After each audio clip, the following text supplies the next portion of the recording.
Ankleshwar GIDC વિસ્તારમાં આવેલ સરદાર park ખાતે આધુનિક એલઈડી ડિસ્પ્લે સ્ક્રીનનું લોકાર્પણ કરવામાં આવ્યું હતું। આ પહેલ જીઆઈડીસી વિસ્તારની શોભામાં વધારો કરશે। અંકલેશ્વર જીઆઈડીસી વિસ્તારમાં આવેલ સરદાર પાર્ક ખાતે આધુનિક એલઈડી ડિસ્પ્લે સ્ક્રીનનું વિધિવત લોકાર્પણ કરવામાં આવ્યું હતું। આ પહેલથી ઉદ્યોગ વિસ્તારને વધુ આધુનિક અને સુવિધાસભર બનાવવા દિશામાં મહત્વપૂર્ણ પગલું માનવામાં આવી રહ્યું છે। કાર્યક્રમ દરમિયાન અંકલેશ્વર ઉદ્યોગ મંડળના પ્રમુખ વિમલ જેઠવા, બળદેવ પ્રજાપતિ, નોટિફાઈડ એરિયા ઓથોરિટીના ચેરમેન પ્રબોધ પટેલ તેમજ ડિજિટલ કમિટીના ચેરમેન યોગેશ પટેલ સહિતના આગેવાનો ઉપસ્થિત રહ્યા હતા।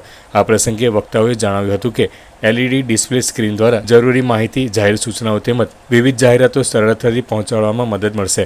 સાથે જ આ પહેલ જીઆઈડીસી વિસ્તારની શોભામાં વધારો કરશે અને ડિજિટલ સુવિધાઓને મજબૂત બનાવશે। Notified area authority Ankleshwar and Ankleshwar industry એસોસિએશનના સહિયારા પ્રયાસથી આજરોજ જીઆઈડીસીની અંદર સરદાર પાર્ક ખાતે એલઈડી સ્ક્રીનનું આજે લોકાર્પણ થયું। આ એલઈડી સ્ક્રીનથી ઘણા બધા નાના મોટા વેપારીઓને એમની એડવર્ટાઇઝમેન્ટ આપી અને એમનું બિઝનેસ પ્રમોશન માટે પણ આ એલઈડી સ્ક્રીનથી ફાયદો થશે।